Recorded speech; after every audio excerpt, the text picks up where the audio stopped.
आप सबको बहुत बहुत नमस्कार। राजेश वानखेड़े जी का विशेष धन्यवाद।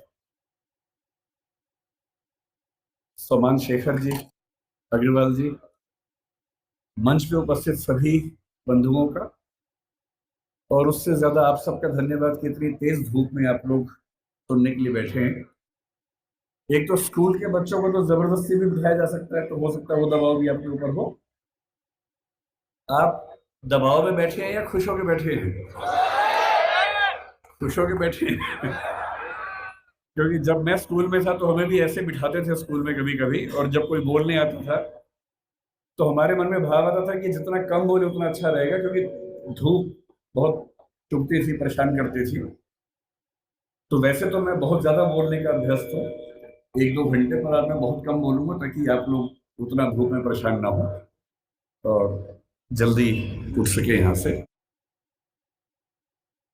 करीब 10 दिन पहले हमारे पास दिल्ली में फोन आया कि 7 नवंबर को यहाँ एक विशेष कार्यक्रम होता है।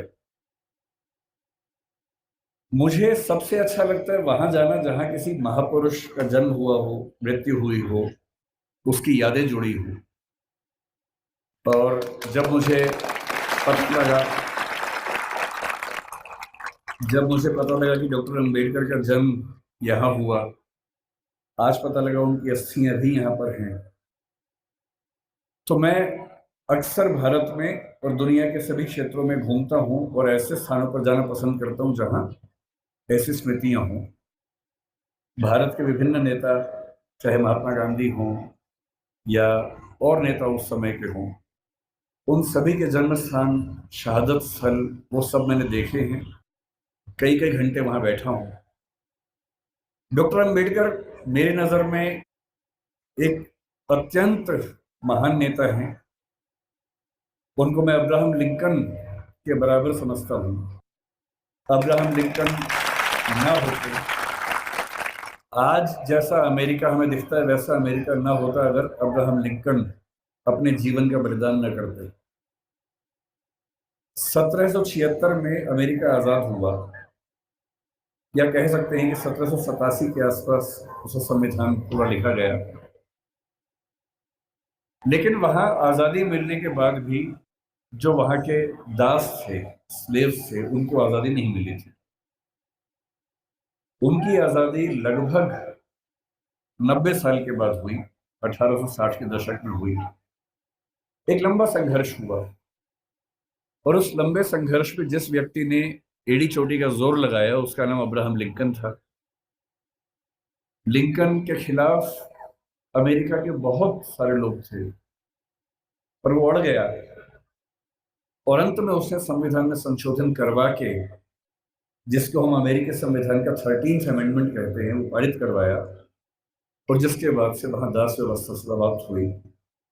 उसकी कीमत यह है कि उसके कुछ ही समय के बाद अब्राहम लिंकन की हत्या हुई, लेकिन वो अपने जीवन की बलि देकर कम से कम अमेरिकी समाज के एक बहुत बड़े हिस्से को आजाद करवा के चले। अम्बेडकर जी कहते थे कि जिंदगी बहुत लंबी होने का मतलब नहीं, जिंदगी महान होनी चाहिए। और महान जीवन का मतलब ये होता है कि सफल होना तो बहुत छोटी बात है। डॉक्टर अंबेडकर हमारी संविधान सभा के वो मेंबर थे जो सबसे ज्यादा पढ़े लिखे थे। एक ऐसा व्यक्ति जिसने पीएचडी भी 3 कर रखी हो और चौथी बार में और उनको मिल गई हो। पूरी संविधान सभा में हमें इतना वेल रेड, इतना पढ़ा लिखा व्यक्ति नजर नहीं आता है। कुछ लोग कहते हैं कि संविधान सभा में उनकी भूमिका बहुत छोटी सी थी, नगण्य थी, क्योंकि उन्होंने संविधान लिखा नहीं था, उन्होंने संविधान की प्रारूप समिति की अध्यक्षता की थी। ये बात ठीक है कि वो प्रारूप समिति के अध्यक्ष थे, लेकिन संविधान सभा के एक मेंबर थे टीटी कृष्णमाचारी। उन्होंने एक बड़ी खूबसूरत बात कही कि संविधान सभा की प्रारूप समिति में कुल 7 मेंबर थे, जिनमें से एक ने ज्वाइन ही नहीं किया, एक बीमार पड़ गए, 2 दिल्ली के बाहर थे, एक देश के बाहर चले गए, एक ने इस्तीफा दिया, तब दूसरे मेंबर को लेके आए। और कहने को 7 मेंबर से, लेकिन दरअसल केवल एक व्यक्ति के हाथ में ड्राफ्टिंग की सारी जिम्मेदारी आई और ये कथन पीडी कृष्णमाचार्य ने संविधान सभा के भीतर दिया। और इसलिए हमें इस बात का सम्मान करना चाहिए। लेकिन आप में से अधिकांश बच्चे जिस सामाजिक परिवेश से हैं, मैं संयोग से समाज के उस परिवेश से हूं जिसमें सामाजिक विषमताओं को झेला नहीं। मेरा जन्म एक ऐसे परिवार में हुआ जो निम्न जाति का नहीं है, तो मैं सवर्ण समाज से हूं। संयोग की बात है, तुक्के की बात है। किसी का तुक्का कुछ लगता है, किसी का कुछ लगता है, तो मैं तुक्के से उस समाज से हूं जहां जातीय भेदभाव झेलना नहीं पड़ता है। मैं बहुत गरीब भी नहीं रहा। मेरे माता पिता अध्यापक थे, तो वेतन भी ठीक ही था उनका।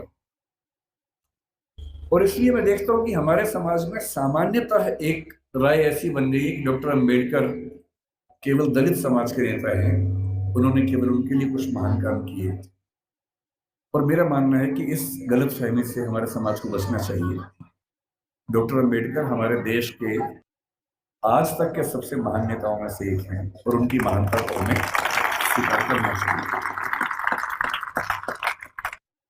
धूप बहुत ज्यादा है, आपकी उम्र भी बहुत कम है, इसलिए मैं गहरी बातों में नहीं जाऊंगा। डॉक्टर अंबेडकर को लेकर कुछ बहुत गहरे विवाद, गहरे संवाद हो सकते हैं। उनका गांधी जी से क्या रिश्ता था, आजादी के आंदोलन से उनका क्या रिश्ता था, मार्क्सवाद से क्या रिश्ता था, बौद्ध धर्म से उनका क्या रिश्ता था। ये सब ऐसे प्रश्न हैं जिन पर हम कई घंटे गहरी बात कर सकते हैं। लेकिन क्योंकि आप अभी स्कूल वाले बच्चे हैं ज्यादातर, आपके लिए इन विवादों में भी उलझना ठीक नहीं है। आपके लिए जो ज्यादा महत्वपूर्ण है, मैं उस बात पे आता हूं। मैंने पिछले 1 साल में जो यात्राएं की, उसमें एक यात्रा कोलंबिया विश्वविद्यालय न्यूयॉर्क की। और वहां जाते ही मैंने अपने दोस्तों से पूछा कि भाई यहाँ डॉक्टर अंबेडकर पढ़ते थे, कोई ऐसा मेमोरियल उनका है क्या? तो वो मुझे एक लाइब्रेरी में, जो बेसमेंट में अच्छी लाइब्रेरी, उनकी काफी अच्छी लाइब्रेरी है, वहां लेके गए।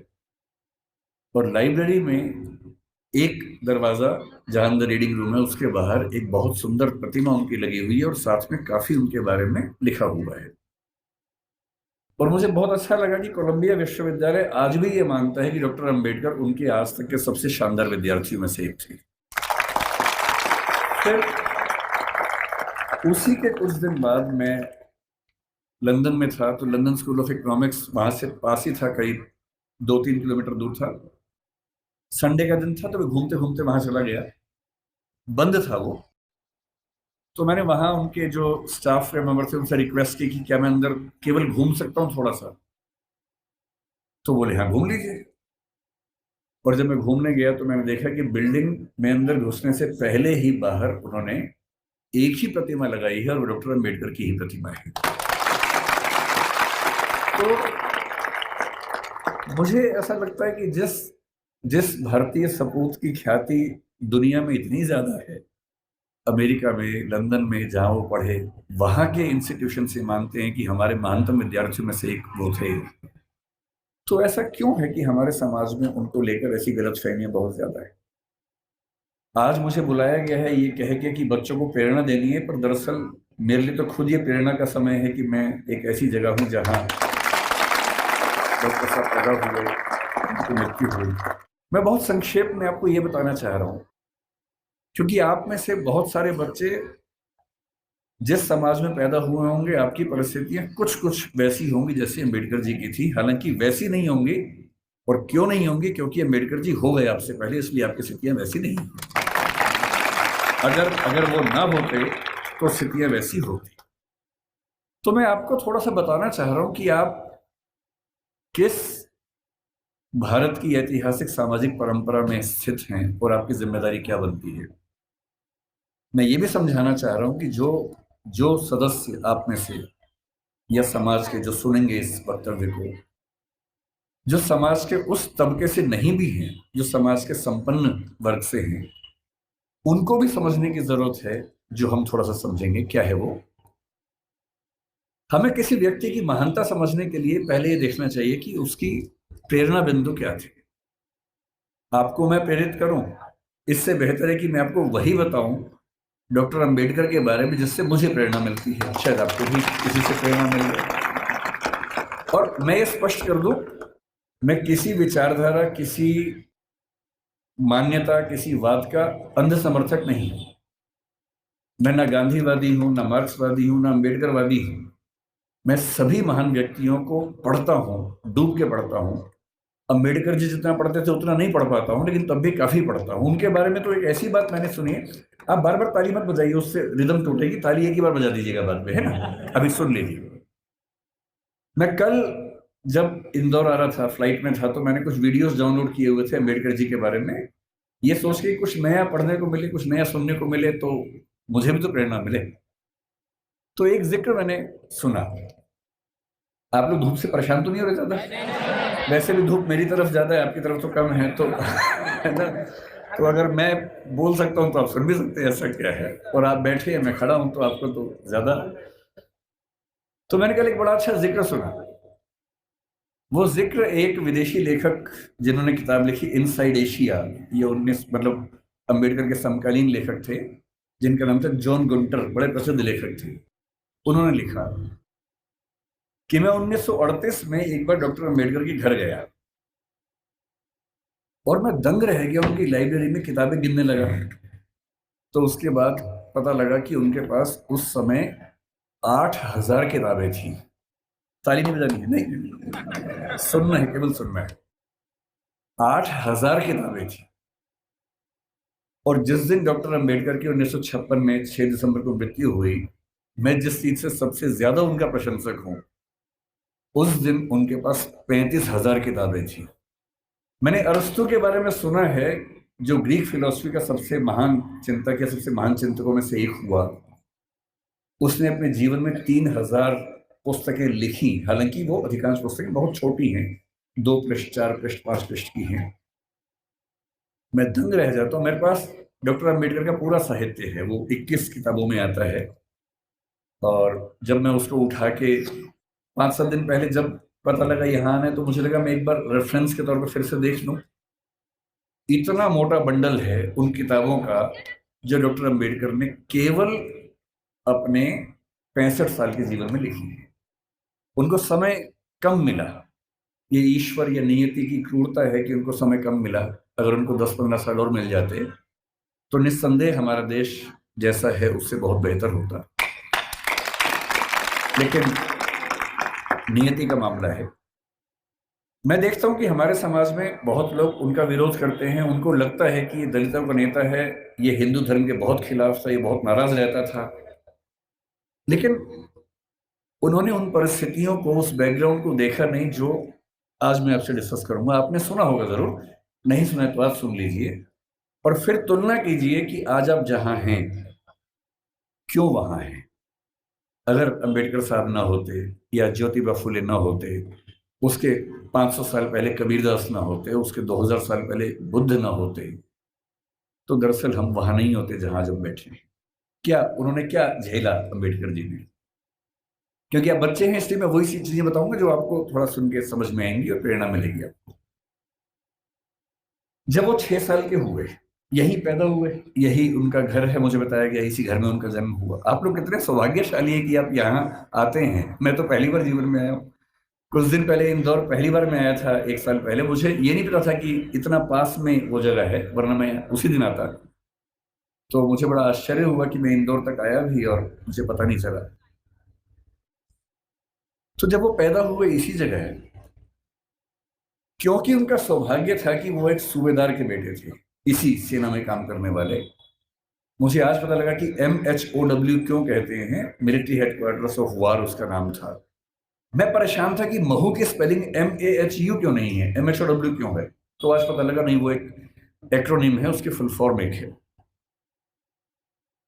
वो जिस समाज में थे, उस समाज के बच्चे स्कूल में नहीं पढ़ते थे, उनको पढ़ने की अनुमति नहीं थी। पर क्योंकि वो सूबेदार के बेटे थे, और सूबेदार एक कमीशन पद होता है सेना में, बड़ा पद होता है, तो इतना हो गया कि उनको स्कूल जाने का मौका मिल गया। पर उनकी माँ को, आदरणीय भीमाबाई जी को अच्छे से पता था कि जब बच्चा स्कूल जाएगा तो इसके साथ बहुत बुरा बर्ताव होगा, जिसको आपकी भाषा में बुलिंग कहते हैं, आजकल के बच्चों की भाषा में बुलिंग कहते हैं, उसका खतरा था। और माताओं को, पिताओं को बहुत चिंता होती है कि हमारे बच्चे के साथ स्कूल में ज्यादती ना हो, बदतमीजी ना हो। कल को आप भी पेरेंट्स बनेंगे, आप भी इस दर्द से गुजरेंगे। ऐसे कई बच्चे होते हैं, कोई फिजिकली उतना ठीक नहीं है, कोई मेंटली उतना ठीक नहीं है। जब वो स्कूल जाते हैं बच्चे, एक तो पहले वो पीड़ित है, उसके बाद स्कूल के बाकी बच्चे उनका मजाक बनाते हैं, चिढ़ाते हैं। पेरेंट्स को इतना दर्द होता है इस बात से, लेकिन क्या करें। तो उनकी माता जी ने, भीमाबाई जी ने कहा कि देख बेटा, स्कूल जा रहा है, पहले ही समझा रही हूं, बहुत बुरे अनुभव होंगे।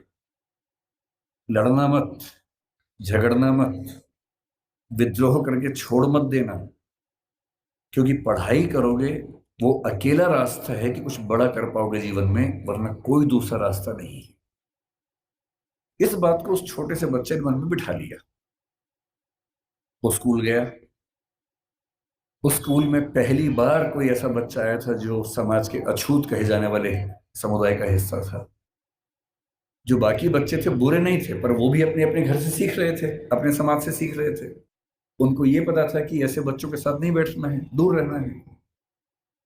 तो व्यवस्था हुई कि वो स्कूल में क्लास के सबसे अंत में, जहां सारे बच्चों के जूते चप्पल रखे हैं, उसके पड़ोस में एक दरी छोटी सी बिछा के बैठेंगे, और दरी भी खुद लेके आएंगे ताकि स्कूल में कोई और व्यक्ति अपवित्र ना हो। अब सोच के देखिए, इमेजिन कीजिए उस बच्चे की हालत, कि एक बच्चा है, अपने घर से दरी लेके आता है, क्लास के अंत में जहां जूते चप्पल रखे हैं उसके पास में बिछाता है, बैठता है, बाद में लेके जाता है। उसके साथ कोई खाना भी नहीं खाता है, तो वो दीवार की तरफ चेहरा करके अपना भोजन करता है जो घर से लेके आया था। उसको पानी पीने की अनुमति नहीं है। आपने ये सब नहीं झेला होगा, उस बच्चे का सोचिए। ये आज से केवल और केवल 110 साल पहले की बात मैं कर रहा हूँ, बहुत पुरानी बात नहीं है, 115 साल पहले की बात। उस बच्चे को पानी पीना है, और स्कूल में पानी की एक ही व्यवस्था है कि जो पानी का नल है या घड़ा है, उसे वो नहीं छू सकता। तो एक चपरासी है जो उसको दूर से पानी देगा तो वो पिएगा, वो घड़ा नहीं छू सकता है। और ये बात कोई और नहीं कहा है, डॉक्टर अंबेडकर ने खुद अपनी आत्मकथा लिखी है। वो उस समय छप नहीं पाई थी, छपी 1990 के आसपास है। अंग्रेजी में उस आत्मकथा के कुल 6 अध्याय हैं। उसका नाम है वेटिंग फॉर ए वीजा। ये उन्हीं की पुस्तक है। उसमें केवल 6 अध्याय हैं, जिनमें से 4 अध्यायों में उन्होंने अपने अनुभव बताए हैं और 2 में बाकियों के अनुभव बताए हैं। और जो पहला अनुभव है वो यही अनुभव है। और वो साफ लिखते हैं कि अगर किस दिन, बच्चों अभी मैं जानता हूं आप बहुत बेचैन हो गए, शरारत करने का मन भी होगा, लेकिन जिनकी बात चल रही है ना, उनके सम्मान में थोड़ा शांत रहें और सुने, है ना, समझें उस बात। चंचलता इस उम्र में होती है, लेकिन थोड़ा सुन लीजिए, क्या हो गया, फायदा हो जाएगा, कुछ नया सीखोगे, है ना। आपकी उम्र से बहुत पहले अंबेडकर जी बहुत सीरियस हो गए थे, इसलिए वो अंबेडकर जी हैं। तो अब तो सीरियस हो ही जाना चाहिए।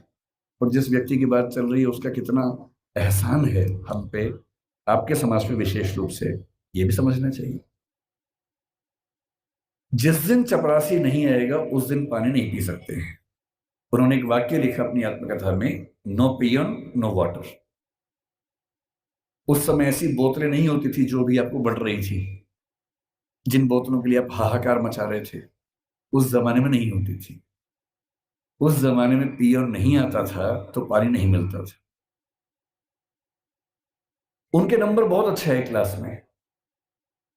व्यवस्था थी कि जिसके नंबर जितने अच्छे होंगे वो उतना आगे बैठेगा, पर उनको ये ऑप्शन नहीं था कि वो आगे बैठ सके, उन्हें पीछे ही बैठना था। ये सब झेलते झेलते वो पढ़े।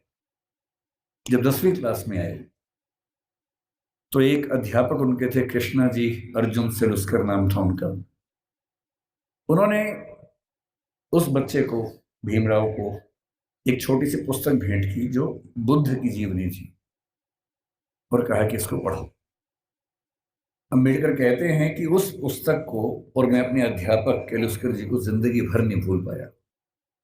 वही केलुस्कर जी बाद में उनको बड़ौदा के महाराज सियाजी राव गायकवाड़ से मिलवाने ले गए, वजीफा दिलवाया, फिर वजीफा बढ़ा, और जब वो एल्फिंस्टन कॉलेज के विद्यार्थी हुए तो उनको कोलंबिया विश्वविद्यालय जाने के लिए स्कॉलरशिप मिली, वहीं से मिली, बड़ौदा से मिली।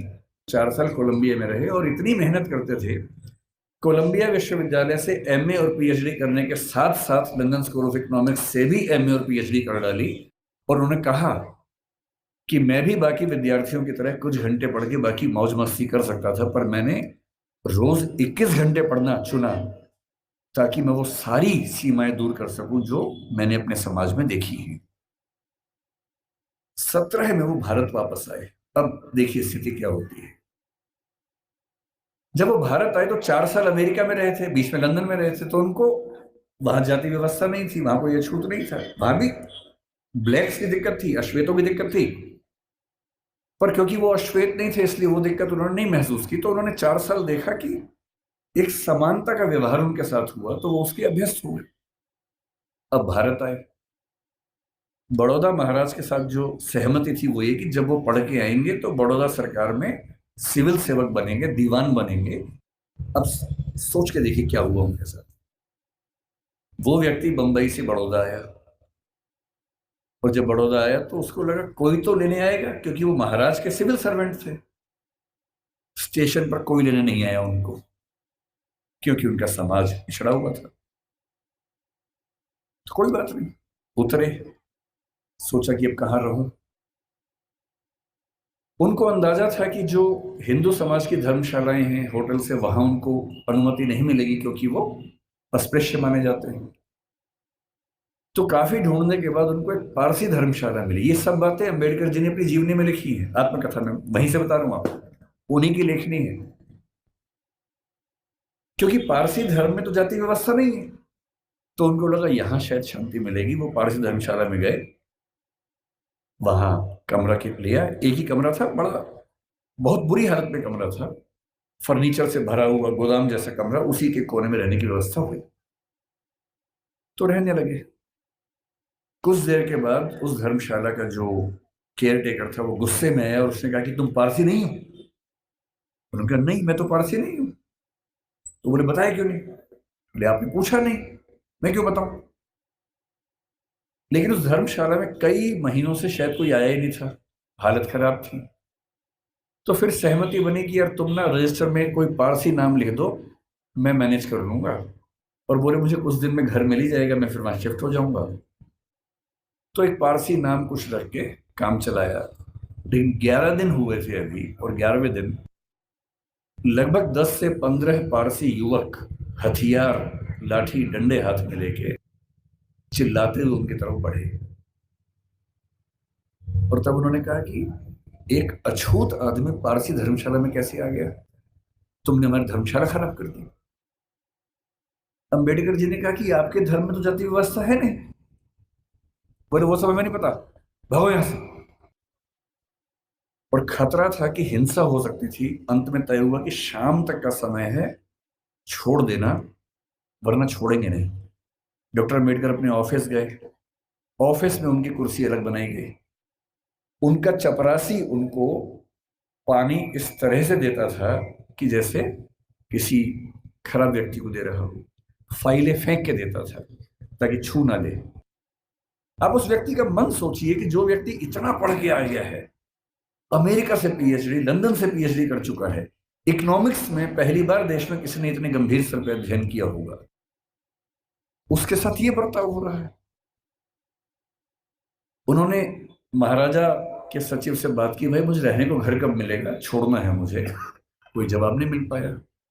शाम तक छोड़ना है। पूरे बड़ौदा में एक भी जगह नहीं है जहां वो रह सके। अंतिम उपाय क्या किया? अपने एक हिंदू दोस्त से बात की कि भाई, जो 2 दोस्त उनके बाहर से पढ़ के आए थे, एक हिंदू एक ईसाई, दोनों से बात की। हिंदू दोस्त से कहा यार ऐसा कि ऐसे ऐसे छोड़ना पड़ रहा है पारसी धर्मशाला, क्या मैं तुम्हारे घर रह सकता हूँ? बहुत प्रगतिशील व्यक्ति था, पर उसने 2 मिनट चुप होकर बोला कि देख यार, मुझे तो दिक्कत नहीं है, पर मेरे यहाँ जो लोग काम करते हैं ना, वो सब काम छोड़ देंगे, क्योंकि तुम अगर रहोगे तो वो फिर सब खत्म हो जाएगा। तो बोले ठीक है, कोई बात नहीं। एक ईसाई दोस्त था, ईसाइयों में तो प्रथा नहीं होती है, उससे पूछा। उसने कहा यार हूं तो मैं ईसाई, लेकिन कुछ पीढ़ी पहले हम हिंदू थे, तो हमारे परिवार में अभी तक वो संस्कार हैं, और मेरी पत्नी इस बात से भड़क जाएगी कि आपने एक अछूत को अपने घर में कैसे बुला लिया। और तब डॉक्टर अंबेडकर लिखते हैं अपनी आत्मकथा में, जो हिंदू समाज के लिए अछूत है वो पारसी के लिए भी अछूत है, वो ईसाई के लिए भी अछूत है। और यही मुंबई में सिडनेहम कॉलेज में जब वो प्रोफेसर बन के गए, वहां भी ये बर्ताव हुआ कि उनको पानी पीने की व्यवस्था अलग थी। सिडनेहम कॉलेज, जो कि बहुत प्रतिष्ठित कॉलेज है मुंबई का, एक बार घड़ा छू लिया तो घड़े को तोड़ा गया पवित्र करने के लिए। और तब उनको फिर ये लगा कि ये अलग अलग धर्म जो दावा करते हैं कि हम समानता वाले धर्म हैं, उन सबका ऐसा बर्ताव क्यों है। फिर एक घटना लिखते हैं अंबेडकर जी अपनी आत्मकथा में। एक बार वो नासिक से औरंगाबाद जा रहे थे निजी यात्रा पे कुछ दोस्तों के साथ। उन्होंने जानबूझ के सबसे कहा किसी को बताना मत, मैं नहीं चाहता किसी को पता लगे, निजी यात्रा रखेंगे इसको। रास्ते में दौलताबाद का किला पड़ा। दौलताबाद का किला ऐतिहासिक स्थल है, उनकी इच्छा हुई कि देखते हैं उसको। तो 7-8 दोस्त खूब धूल मिट्टी झेलते हुए वहां पहुंचे। किसी को बताया नहीं था। जब पहुंचे तो वहां एक पानी का हौद था जहां पर लोग हाथ मुंह धो लेते हैं। इन सब ने वहां पर हाथ मुंह धो लिया। इतने में वहां कुछ मुस्लिम युवक गुस्से में आए हथियार लेके। उनको किसी ने बता दिया था कि ये लोग अछूत समुदाय से हैं और लड़ने लगे उनके साथ। अंबेडकर जी ने उनको समझाया, डांटा, कहा भाई तुम तो मुसलमान हो और तुम्हारा धर्म तो कहते कि हम सब बराबर हैं। वो बोले वो सब बेकार की बात है, तुमने हमारा ये अपवित्र कर दिया है। और हालत ये आ गई कि अंबेडकर जी को लगा कि अब हिंसा भी हो सकती है और ऐसा ना हो कि कुछ बड़ा नुकसान हो जाए। किसी तरह से वहां से जान बचा के, हालांकि बाद में उनको देखने की परमिशन मिली, किला देखा, वापस आए। और उस दिन उन्होंने लिखा भी डायरी में, जो हिंदू पारसी ईसाई के लिए अछूत है वो मुसलमान के लिए भी अछूत है। आप अनुभव सोचिए उस व्यक्ति के, जिसको समाज के सब समुदाय गाली दे रहे हैं इतना पढ़ने के बाद, जो बड़ौदा के राजा का सैन्य सचिव रह चुका है, जो व्यक्ति सिडनेहम कॉलेज में असिस्टेंट प्रोफेसर रह चुका है, और वो लगातार कोशिश कर रहे हैं कि इस समाज के भीतर हमें एक्सेप्टेंस मिल जाए, हमारे समाज को एक्सेप्टेंस मिल जाए। उनके मन में आता नहीं होगा कि अगर वो वापस चले जाते इंग्लैंड, 1 साल के लिए फिर से गए भी थे, अगर वो चाहते तो अमेरिका में, इंग्लैंड में, दुनिया भर के सबसे अच्छे इंस्टीट्यूट्स में, यूनिवर्सिटीज में प्रोफेसर बन के शानदार जिंदगी गुजार सकते थे। क्या कमी थी उनके जीवन में। पर उनको एक बात हमेशा लगती थी कि अगर मेरे समुदाय में संयोग से मैं पढ़ लिख गया हूं, उनके परिवार के 14 बच्चों में वो 14वें बच्चे थे और उनके खानदान का, उनकी जाति का, समुदाय का पहला बच्चा था जिसने 4th क्लास पास की थी। उनको एक ही बात लगती थी कि मैं अपनी जिंदगी तो शानदार बना के गुजार सकता हूं, बड़ी बात नहीं है। पर नियति ने, इतिहास ने मुझे एक ऐसा मौका दिया है कि यदि मैं अपने निजी सुख दुख भूल जाऊं और रात दिन 24 घंटे अपने समाज के विकास में ताकत लगा दूं, तो हो सकता है कि मेरी वजह से हजारों, लाखों, करोड़ों उन व्यक्तियों को बेहतर जिंदगी मिले जिनकी जिंदगी मानवीय जिंदगी तो नहीं है, कई मामलों में पशुओं से भी बदतर जिंदगी है। और इसीलिए मैं कहता हूं कि जो बोधिसत्व शब्द है वो दरअसल वैसे ही व्यक्तियों के लिए बना हुआ है। बोधिसत्व क्या होता है? महात्मा बुद्ध के बारे में कहते हैं कि जब उनको मोक्ष मिल गया, बुद्ध मानते थे कि जीते जी भी मोक्ष मिल सकता है। कहते हैं कि उनको मोक्ष मिल गया। अब जब उनको मोक्ष मिल गया तो वो मुक्ति में जाके आनंद में रह सकते थे। पर उन्होंने कहा कि नहीं, इस समाज में, इस दुनिया में इतने लोग दुखी हैं, इतने लोग परेशान हैं। उनके अंदर बहुत करुणा थी। उनको लगता था कि जब तक दुनिया में एक भी व्यक्ति दुखी है, परेशान है, तब तक मैं अकेला मोक्ष लेकर क्या करूंगा। उन्होंने अपने मोक्ष को स्थगित कर दिया और कहा कि मैं लगातार प्रयास करूंगा कि मेरे साथ साथ सभी को मुक्ति मिले। और तब से बुद्धिज्म में कंसेप्ट आया कि जो व्यक्ति अपनी मुक्ति के लिए अर्ह है, एलिजिबल है, उसके बाद भी मुक्त नहीं होना चाहता, क्योंकि वो चाहता है कि मैं सबको मुक्त करके मुक्त होऊंगा, उसको बोधिसत्व कहते हैं। और इस समाज में यदि कोई सच्चा बोधिसत्व हुआ है तो वो डॉक्टर अंबेडकर हैं। इस बात को हमें ईमानदारी से मानना चाहिए। इतने बुरे अनुभवों से गुजरने के बाद इस व्यक्ति को गुस्सा क्यों नहीं आएगा? इस व्यक्ति के अंदर नफरत पैदा क्यों नहीं होती? ऐसा ही हुआ था 1848 में ज्योतिराव फूले के साथ। फूले अंग्रेजी माध्यम से पढ़े हुए व्यक्ति थे और जब पढ़ाई खत्म हुई उनकी 1847 में, 1848 में उनके एक मित्र ने, जो कि उच्च जाति का था, कहा कि मेरी शादी है तो मेरी शादी में आना। इनको भी लगा ठीक है चलता हूं, उसी शादी में चले गए। उस शादी में वो गए और दूल्हे के माता पिता ने जैसे ही देखा कि एक अवर्ण व्यक्ति विवाह में आ गया है, इतना खराब से उनको लताड़ा, इतना अपमान किया। और ज्योतिराव फूले कहते हैं कि वही मेरा टर्निंग पॉइंट था। मुझे इस अपमान और इस जिल्लत से सिर्फ खुद को नहीं, अपने समाज के हर व्यक्ति को बाहर निकालना था। और इसलिए 1848 में उन्होंने पहली बार लड़कियों का स्कूल खोला, अपनी पत्नी को पढ़ाया, देश के इतिहास में पहली बार लड़कियों की पढ़ाई लिखाई की व्यवस्था की। आज ये जो बच्चियां बैठी हैं, अगर फूले न होते तो आज आप घर के अंदर चौका कर रही होती, चूल्हा चौका कर रही होती, यहाँ ना बैठी होती। इसलिए जिन व्यक्तियों की वजह से हम अच्छा जीवन जी रहे हैं, उनके प्रति कृतज्ञ होना हमारा धर्म है, हमारी जिम्मेदारी बनती है। इतनी खराब परिस्थितियों के बाद जो व्यक्ति इतना आगे बढ़ा, उसने देश के लिए क्या क्या किया, हल्का सा अंदाजा ये भी आपको। जो लोग कहते हैं कि उन्होंने केवल दलित समाज पर कल्याण किया, वो बहुत छोटी बात कहते हैं। वो तो किया ही। उन्होंने महाड़ सत्याग्रह किया, उन्होंने पानी के लेकर खूब सत्याग्रह किया, मंदिर प्रवेश को लेकर सत्याग्रह किया। जब उनको लग गया कि सबसे बात नहीं बनेगी, वो नाराज भी हुए। 1927 में उन्होंने मनुस्मृति दहन किया। 1935 में येवला में घोषणा की कि मैं पैदा हुआ हूं हिंदू धर्म में, लेकिन मैं मरूंगा नहीं हिंदू धर्म में। महात्मा गांधी ने उनसे निवेदन किया कि ऐसा ना करें। उसके बाद 21 साल तक वेट किया ताकि समाज अगर बदल सके तो मुझे इतना बड़ा स्टेप ना लेना पड़े। और 1956 में जब उनको लग गया कि मेरी मृत्यु नजदीक है और मैं अपने समुदाय को संशय में, दुविधा में न छोड़ के जाऊं, तो अपनी मृत्यु से केवल 1.5 महीना पहले 14 अक्टूबर के दिन उन्होंने बौद्ध धर्म को अपना लिया। ये तो एक पक्ष है उनके जीवन का, जो दलित समाज या अछूत समुदाय को मुख्य धारा में लाने के लिए उन्होंने किया। उनके जीवन का उससे बड़ा पक्ष जो मेरी नजर में है, वो महिलाओं के बारे में। आपको अंदाजा नहीं होगा शायद, जब भारत का संविधान बना, उन्होंने बहुत जिद की। और ये बात 1935-36 से ही शुरू हो गई थी, आजादी के बाद तक चलती रही, कि महिलाओं को बराबरी मिलनी चाहिए। और महिलाओं को बराबरी देने के लिए यूनिफॉर्म सिविल कोड का आना बहुत जरूरी था, जिसको आजकल हम बोलते हैं समान नागरिक संहिता। ये यूनिफॉर्म सिविल कोड आज सरकार कह रही है कि हम लेके आएंगे। ये जिद जिस व्यक्ति की थी, वो डॉक्टर अंबेडकर थे।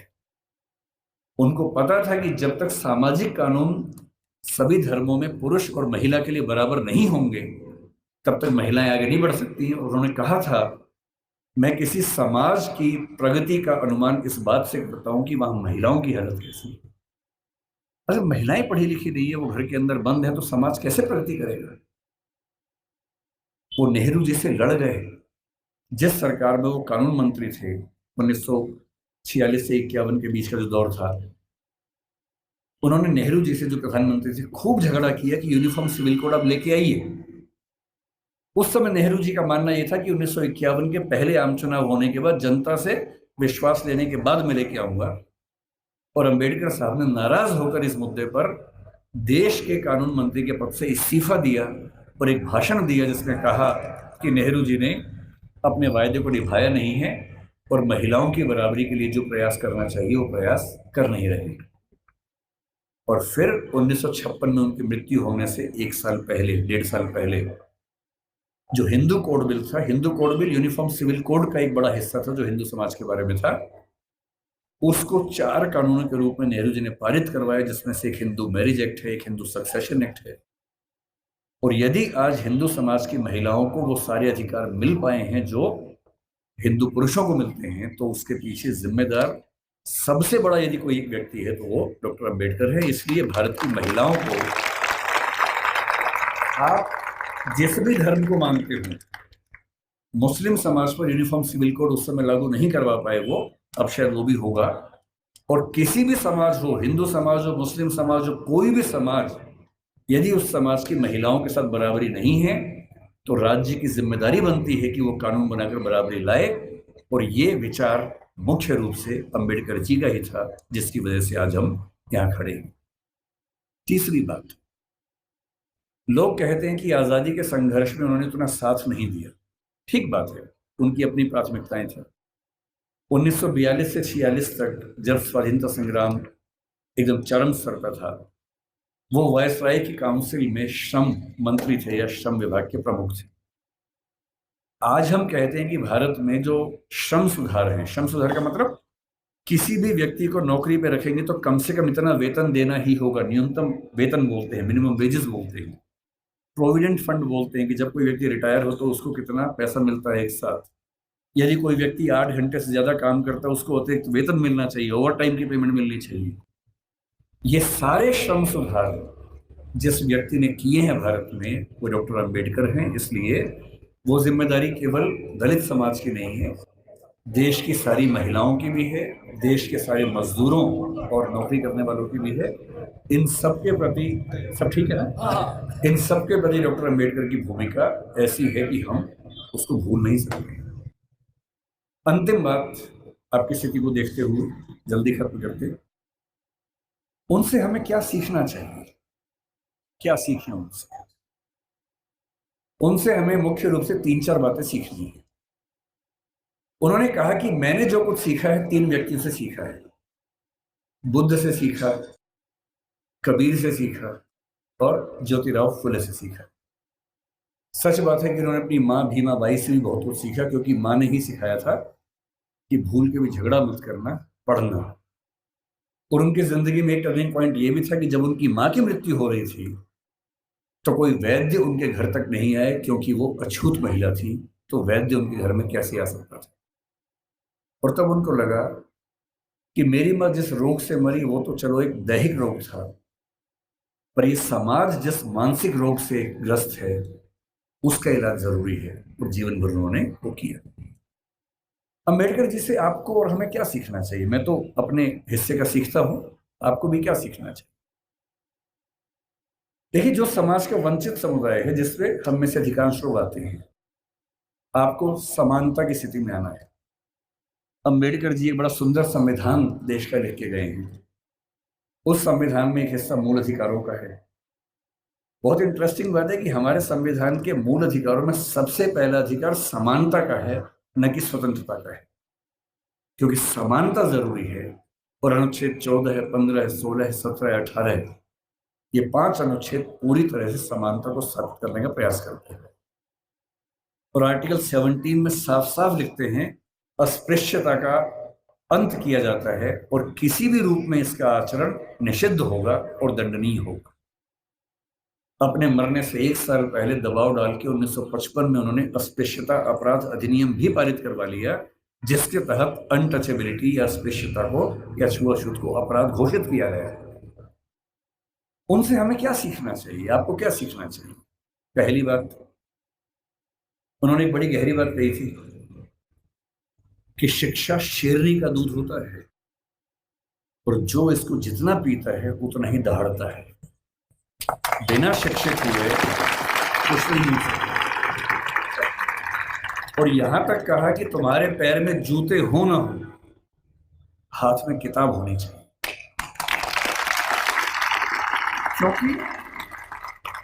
क्योंकि एक जीवन में अगर आप चाहते हैं कई जीवन के बराबर जिंदगी जी के आगे बढ़ना, उसका एक ही रास्ता है, किताबें, पढ़ाई। इसके उदाहरण खुद डॉक्टर अंबेडकर हैं।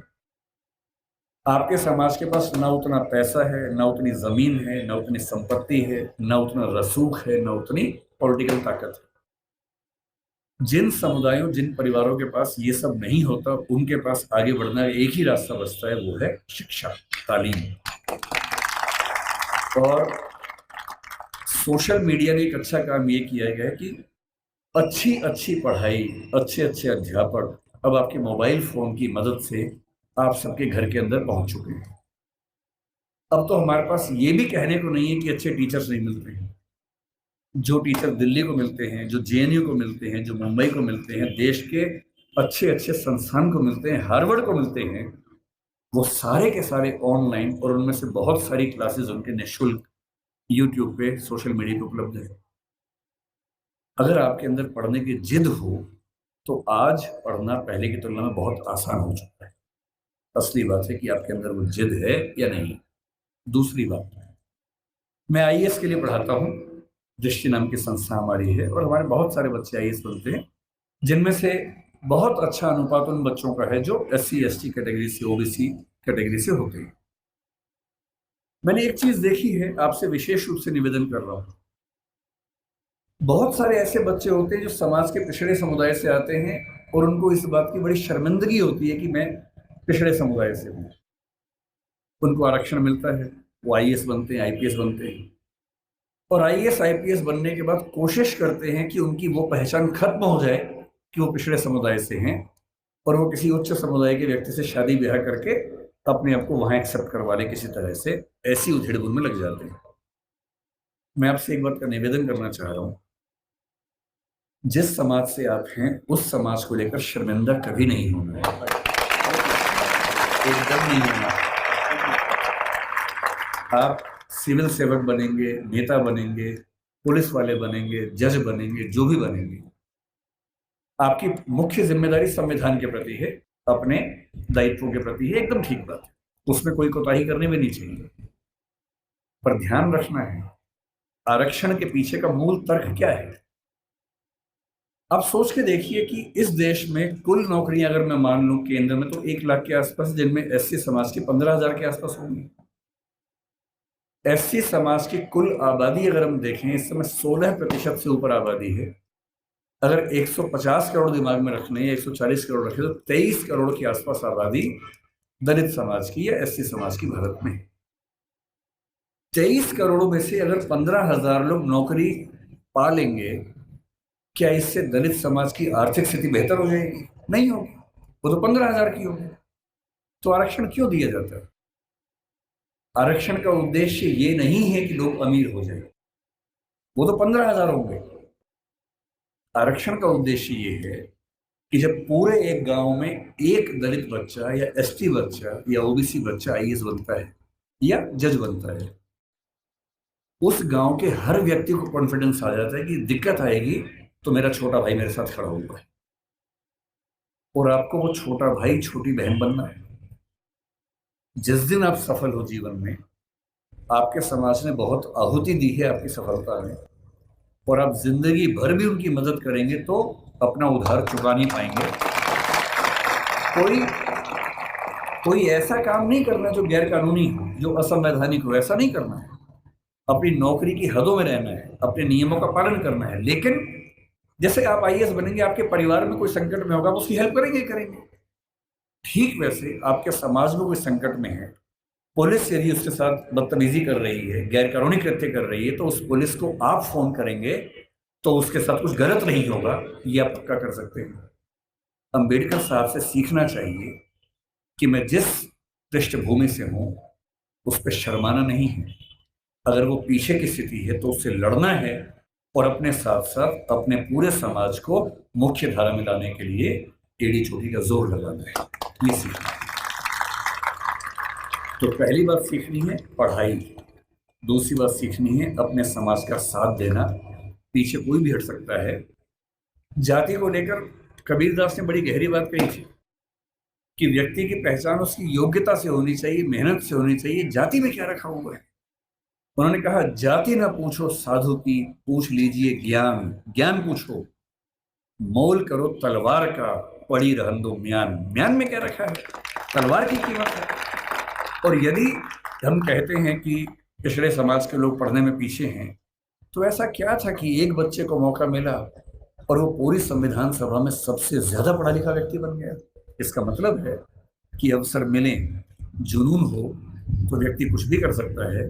और मेरे पास जो मेरे प्रेरणा स्रोत हैं बहुत सारे हैं, उनमें से एक डॉक्टर अंबेडकर हैं। जब जब मैं इस रूप में प्रेरित होना चाहता हूं कि किन व्यक्तियों ने अपनी जिंदगी की आहुति देकर एक पूरे समाज, एक पूरे राष्ट्र की जिंदगी बदली, मुझे अब्राहम लिंकन, मेरी गूंज, रोजा पार्क्स, डॉक्टर अंबेडकर, ऐसे कुछ नाम याद आते हैं। और मेरा मन कहता है कि मैं अपने समाज के बच्चों से, केवल आपसे नहीं, मैं अपने घर के बच्चों से भी यही कहता हूँ कि जिंदगी जियो तो वैसी जियो कि आपके जाने के बाद लाखों करोड़ों व्यक्तियों का जीवन बेहतर बने। और ये मजाक नहीं है। डॉक्टर अंबेडकर ने हमेशा कहा कि भाई नायक पूजा मत करना। जब लोग उनका जन्मदिन मनाते थे वो बुरा मानते थे कि यार तुम बिना बात के मुझे भगवान बना रहे हो, ऐसा मत करो। नाराज होते थे कि ये तुम मुझे भगवान बना दोगे तो तुम अपनी जिम्मेदारी भूल जाओगे, सोचोगे ये भगवान था, इसी का काम था, मेरा काम नहीं है, ऐसा मत करना। उन्होंने खूब मना किया। समाज की अपनी मजबूरी है कि यदि कोई व्यक्ति इतना महान काम करके जाए तो उसको सम्मान न दे तो क्या करे। इससे उनका जन्मदिन भी मनाया जाता है, पुण्यतिथि भी मनाई जाती है। 14 अक्टूबर का दिन भी नागपुर में मनाते हैं। आज 7 नवंबर, आज का दिन बड़ा पवित्र है। आज वो जीवन में पहली बार स्कूल में गए थे, उसी स्कूल में जहाँ दरी हाथ में लेके जाना होता था। ये उसी स्कूल की बात है। और मुझे खुशी है कि ये जो संगठन है यहाँ इस दिन को मना रहा है। और मैं एक अंतिम एग्जाम्पल देके बात समाप्त करता हूँ। 1954 का एग्जाम्पल है। अमेरिका में जो स्थिति हमारी यहाँ दलित समाज की है, वो स्थिति अमेरिका में अश्वेतों की रही लंबे समय तक। हुआ क्या कि जब अमेरिका आजाद हुआ तो अमेरिका के संविधान में समानता की बात लिखी गई। जब समानता की बात लिखी गई तो दास लोगों ने विरोध किया कि अगर समानता है तो हम दास कैसे हैं। 90 साल लगे दास प्रथा को समाप्त करवाने में। अब्राहम लिंकन ने खत्म किया, अपना जीवन दे दिया। तो 1866 में दास प्रथा खत्म हो गई, लेकिन अभी भी अश्वेतों को अधिकार नहीं मिले। महिलाओं को वोटिंग राइट्स नहीं मिले अभी तक। अब महिलाओं और अश्वेतों के आंदोलन शुरू हुए कि हमें बराबरी चाहिए। और उसमें एक घटना, बड़ी रोचक घटना है, सुनिए क्या हुआ। 1950 के आसपास अश्वेतों का आंदोलन बड़ा प्रखर हो गया। उस समय डॉक्टर अंबेडकर अपने जीवन के आखिरी दौर में थे, उन्होंने भी उस आंदोलन को देखा समझा। उसमें दो घटनाएं घटी। एक महिला थी रोजा पार्क्स। अमेरिका का नक्शा देखा हो तो उसमें एक राज्य है अलाबामा। अलाबामा में एक शहर है मोंटगोमरी, वहां का प्रसंग है। अस्पृश्यता कुछ मात्रा में अमेरिका में भी थी और देशों में भी थी। कैसे थी देखिए, वहां एक नियम था कि जो सरकारी बसें होती थी उन बसों में शुरू की 4 सीटें केवल श्वेत लोगों के लिए होती थी और चौथी सीट के पीछे अश्वेत लोग बैठ सकते थे। वो भी एक कंडीशन पे कि यदि श्वेतों की 4 सीटें भर गई और फिर कोई श्वेत आ गया तो अश्वेत को सीट छोड़नी पड़ेगी। ये कंडीशन थी। तो लोग करते थे, बैठते थे, 4 सीट छोड़ते थे। कोई श्वेत आ गया, उठते थे, छोड़नी पड़ती थी। उनको खराब लगता था। ये वही पानी है जो उनको नहीं मिलता था, है ना। इसके लड़ना नहीं है, प्यार से लेना है, झगड़ा नहीं करना है। एक दिन उनके जैसा जी के देखो कि पानी नहीं मिला, एक दिन जी के देखो ताकि समझ में आए कि उनका जीवन कैसा था। खैर, एक महिला थी जिसका नाम था रोजा पार्क्स। करीब 40 साल की, बहुत ही सभ्य महिला थी, अश्वेत महिला थी। कई बार उठ चुकी थी बस से, बस में बैठती थी, उठा दिया जाता था।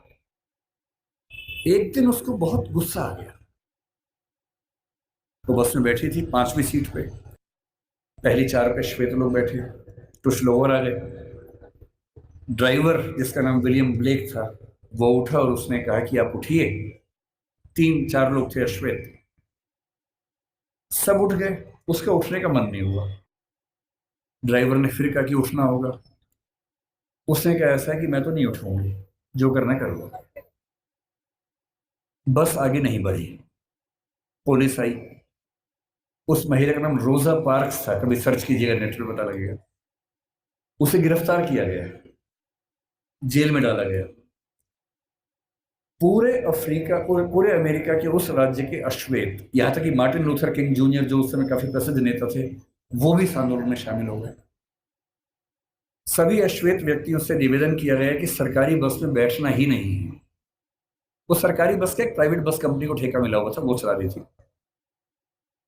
अश्वेत समुदाय ने बड़ी गजब की एकता दिखाई। 20-20, 30-30 किलोमीटर दूर उनके घर थे, टैक्सी से आए। अश्वेत टैक्सी वालों ने बस के बराबर किराए में टैक्सियां चलाई, लेकिन बस में नहीं बैठे। 1 दिन, 2 दिन, 3 दिन, होते होते 381 दिन आंदोलन चला। 381 दिन, 1 साल से ज्यादा कोई बस में नहीं बैठा।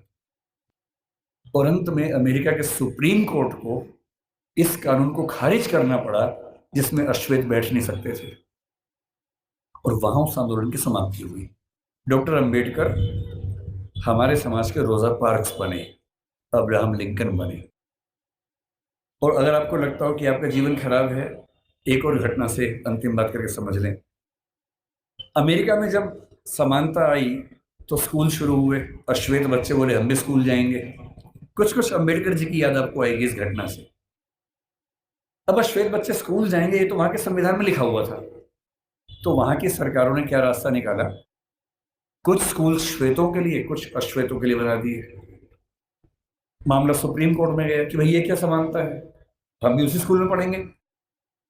तो सुप्रीम कोर्ट ने फैसला दिया कि नहीं, समानता का मतलब सिर्फ इतना है कि आपको स्कूल मिलेगा, अच्छी गुणवत्ता का मिलेगा, लेकिन अगर अलग अलग स्कूल है तो इसमें कोई दिक्कत नहीं है। तो ये व्यवस्था ठीक है कि अश्वेतों का स्कूल अलग, श्वेतों का स्कूल अलग। अब ये बड़ी दिक्कत थी अश्वेतों को, आंदोलन चलता रहा चलता रहा चलता रहा। 1954 में जब आंदोलन चल रहा था ये वाला, सुप्रीम कोर्ट अमेरिका का, उसको भी लगा कि अब समय बदल रहा है, और अमेरिकी सुप्रीम कोर्ट ने एक नया फैसला दिया, ब्राउन का मामला कहते हैं, और उसमें उसने घोषणा की कि समानता का जो 14th अमेंडमेंट की समानता उनके यहाँ है, उसके तहत समानता का सही मतलब ये है कि जिस स्कूल में श्वेत बच्चे पढ़ेंगे उसी स्कूल में, उसी क्लास में अश्वेत बच्चे भी पढ़ेंगे। ये 1954 में हुआ। अंबेडकर साहब 56 में गए, उनके सामने की बात है, 2 साल आखिरी थे उनके पास। अब जब ये हुआ तो अमेरिका में हंगामा हो गया। श्वेत समुदायों ने इतना हंगामा किया, अपने शहर तक बदल लिए ताकि एक ऐसे जगह जाके रहें जहां केवल श्वेत लोग रहते हैं, उनके स्कूल में केवल श्वेत लोग पढ़ें। अब अश्वेत बच्चे स्कूल में कैसे जाएंगे? तो हुआ कि जो बस जाती है स्कूल की श्वेत बच्चों की, उसमें अश्वेत बच्चे भी जाएंगे। और मैंने वो कहानियां पढ़ी हैं विस्तार में, जब पहली बार अश्वेत बच्चे श्वेत बच्चों के साथ स्कूल में गए, उस बस को घेर कर पुलिस की कम से कम 10 गाड़ियां आगे पीछे चल रही थी, क्योंकि किसी भी तरफ से हमला हो सकता था, गोलियां चल सकती थी, बच्चों की हत्या हो सकती थी। और बहुत भारी संख्या में पुलिस बस के साथ साथ स्कूल के अंदर, स्कूल के बाहर खड़ी होती थी। और अमेरिकी समाज को लगभग 70-80 साल लगे हैं। लेकिन अगर आप ध्यान से देखें, 1776 की आज़ादी जो दासों की आज़ादी नहीं थी, अश्वेतों की नहीं थी, महिलाओं की नहीं थी। 1866 में दासों की मुक्ति जो महिलाओं की नहीं थी, अश्वेतों की नहीं थी। 1950-55 के आसपास महिलाओं और अश्वेतों की मुक्ति। ठीक उस समय मार्टिन लूथर किंग जूनियर को 35 साल की उम्र में नोबेल पुरस्कार मिलना, और उसके लगभग 50-55 साल बाद बराक ओबामा का अमेरिका का राष्ट्रपति बनना। इतिहास ऐसे बदलता है। इतिहास में हर व्यक्ति को अपने हिस्से की भूमिका निभानी होती है। अंबेडकर जी ने अपने हिस्से की भूमिका निभा दी है, आपकी बाकी है। ठान लीजिए, इतना पढ़ना है। उस आदमी को सोचिए, वो उसने अपने जीवन में पहला रिसर्च एंथ्रोपोलॉजी में किया, अंबेडकर जी ने। एंथ्रोपोलॉजी के विद्वान, इकोनॉमिक्स में पीएचडी की, और वो व्यक्ति पॉलिटिकल साइंस और संविधान के एक्सपर्ट बना बाद में। जिस विषय में बात करेंगे उस विषय का एक्सपर्ट बना। अगर वो ऐसा कर सकते हैं तो आप क्यों नहीं कमर कर सकते? और मैं अंत में ये बात कहकर समाप्त करूंगा, ठान लीजिए उन्हीं की बात, पैरों में जूते हो ना हो। तुम लोग ध्यान से समझो, पानी की बोतल मिले ना मिले, हाथ में किताब होनी चाहिए। और किताब सूरज से, धूप बचाने के लिए नहीं होती है। आप बचा लो, कोई बात नहीं। किताब इसलिए नहीं चाहिए कि धूप से बचना है, किताब इसलिए चाहिए कि धूप जैसा तेज अपने अंदर पैदा हो। और एक बहुत प्रसिद्ध विचारक हुए सफदर हाशमी, उन्होंने मजदूर समाज के लिए एक बात कही थी जो मैं आपको कह रहा हूं। उन्होंने एक गीत लिखा कि शिक्षा से ही बदलाव हो पाएगा। वो कहते हैं, पढ़ना लिखना सीखो ओ मेहनत करने वालों, पढ़ना लिखना सीखो ओ मेहनत करने वालों, पढ़ना लिखना सीखो ओ भूख से मरने वालों, क ख ग घ को पहचानो, अलिफ को पढ़ना सीखो, अ आ ई को हथियार बनाकर लड़ना सीखो। जो लड़ाई आप लड़ रहे हैं उस लड़ाई में ना बंदूक चाहिए, ना तोप चाहिए, ना लाठी चाहिए, ना भाला चाहिए, डंडा नहीं चाहिए, किताब चाहिए, अक्षर चाहिए। और पढ़ना क्या है? हर चीज पढ़नी है। संविधान को घोट लेना है ताकि आपको पता रहे क्या अधिकार है। कानून को ठीक से पढ़ना है, सीआरपीसी आईपीसी को ठीक से पढ़ना है ताकि कोई आपके खिलाफ ज्यादती न कर सके। हर नागरिक को पता होना चाहिए कि मेरे क्या अधिकार हैं और मैं राज्य से क्या उम्मीद कर सकता हूं। साहित्य भी पढ़ना है और वो साहित्य देखना है जो साहित्य आम आदमी के पक्ष में है, वो साहित्य नहीं जो भव्य इमारतों के बारे में है। अदम गोंडवी जैसे साहित्यकार को पढ़ना है, कबीरदास को पढ़ना है जो समाज के आम व्यक्ति की जिंदगी को ठीक से समझता है, समझाता है। अदम गोंडवी ने आपके समाज के एक छोटे हिस्से के बारे में इतनी गहरी कविता लिखी, आइए महसूस करिए जिंदगी के ताप को, मैं चमारों की गली में ले चलूंगा आपको। ऐसा साहित्य पढ़ना है जो साहित्य समाज के उन वर्गों के बारे में है जिन्होंने जिंदगी की तलखी को, बुराइयों को, संघर्षों को सबसे ज्यादा सहन किया है, उनको पढ़ना है। तकनीक को पढ़ना है। डॉक्टर साहब ने कहा था कि जो समाज विज्ञान नहीं पढ़ता, ज्योतिबा जी ने भी कहा था, जो समाज विज्ञान नहीं पढ़ता वो कभी आगे बढ़ ही नहीं सकता।